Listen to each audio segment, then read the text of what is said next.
The land of Ilaria withered under a punishing drought. Dust replaced wheat, and hunger spread like wildfire.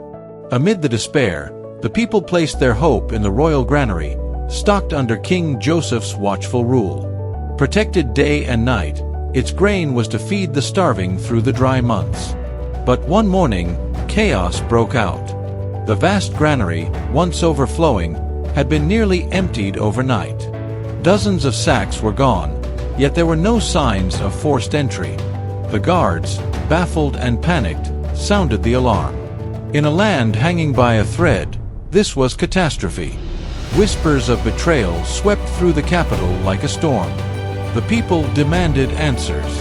Counselors shouted, guards doubled their patrols, and the hungry grew restless. King Joseph remained composed, his sharp mind already at work.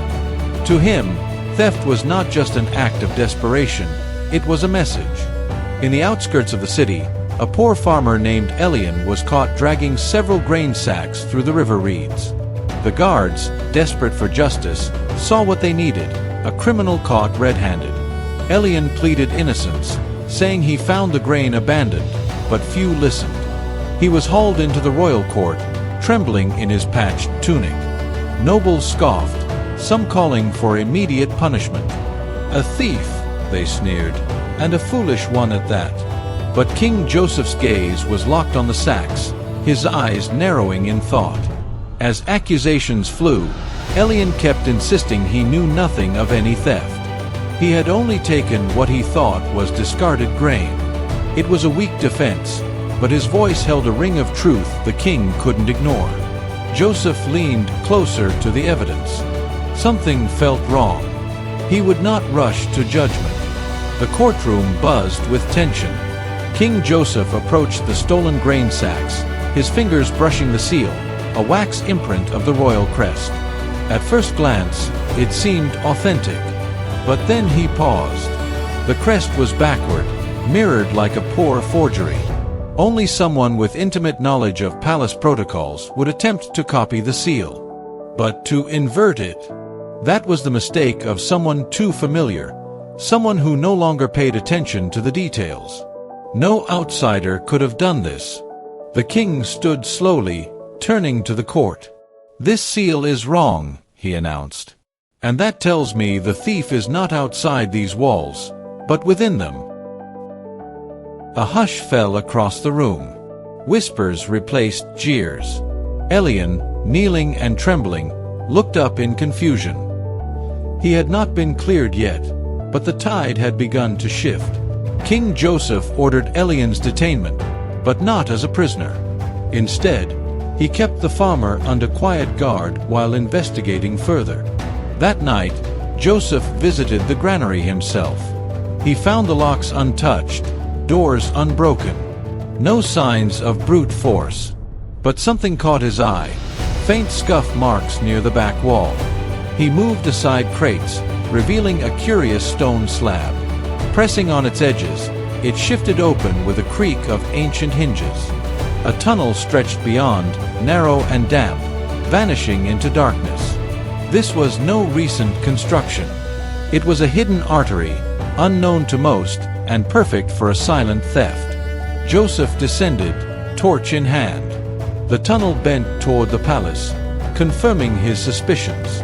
Someone within the royal walls had orchestrated this, using knowledge of forgotten paths. Grain had not simply disappeared. It had been siphoned out like water from a well. Back at the palace, King Joseph called for a private audit of the grain records. He compared ledgers, double-checked supply reports, and questioned staff. One name kept appearing: Minister Roderick. He was the official responsible for managing the granary and inventory. Charming, confident, and with decades of service. But Joseph didn't act on instinct alone. He summoned Roderick to discuss the thefts.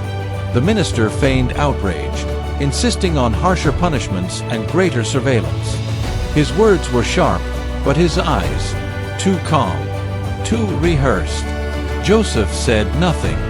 Instead, he noted how Roderick deflected certain questions, how he subtly cast blame elsewhere. The king didn't confront him yet.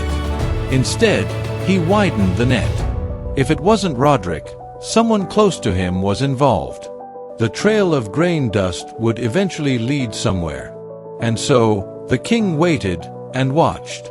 King Joseph devised a clever trap.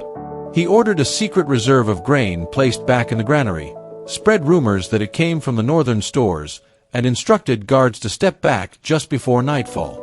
Everything was made to look vulnerable. Then he waited, hidden with a handful of loyal soldiers in the chamber beyond the granary wall.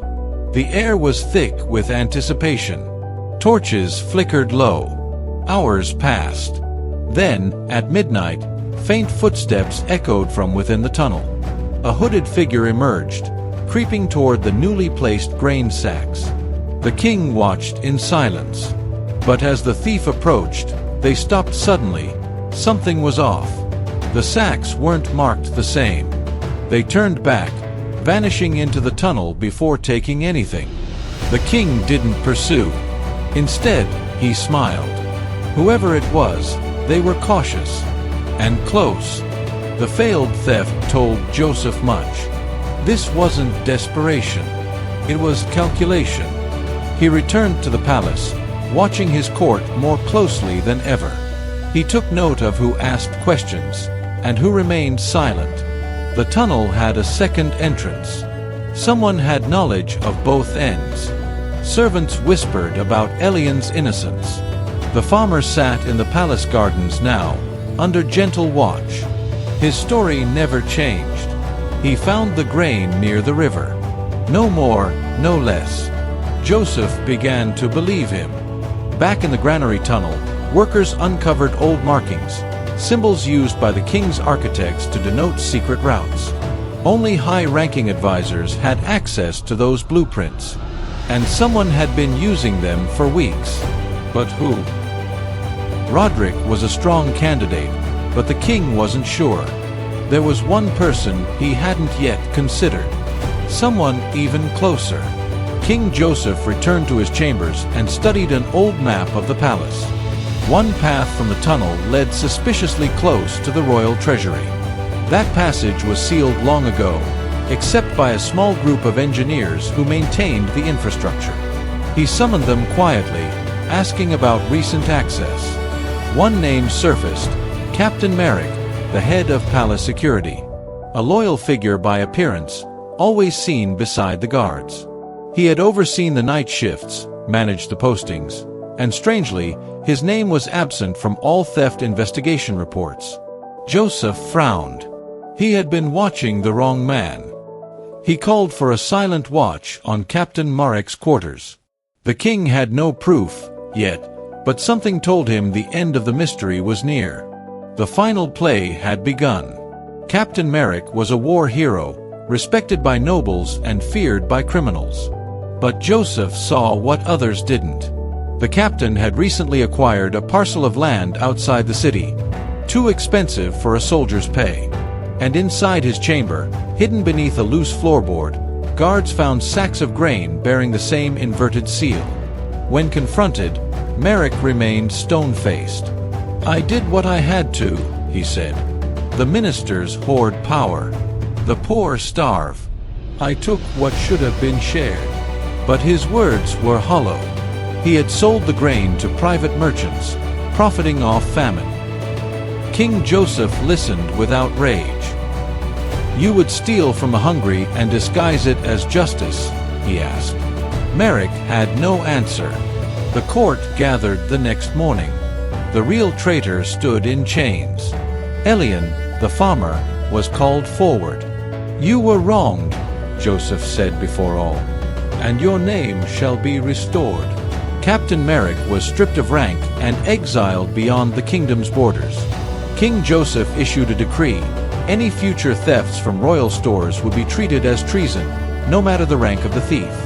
The people cheered, not because of punishment, but because truth had prevailed. Elian was rewarded with land, oxen, and a place in the Royal Farming Guild. The same hands once bound in chains now sowed grain for the crown. In time, his fields became the model for other struggling farmers. As for King Joseph, he carried the inverted seal with him, carved into a stone amulet he kept near his heart. Not as a shameful reminder, but as a symbol that truth is often found where few think to look. And so, in a kingdom shaken by hunger and shadow, justice was served not with fury, but with patience, wisdom, and the quiet brilliance of a king.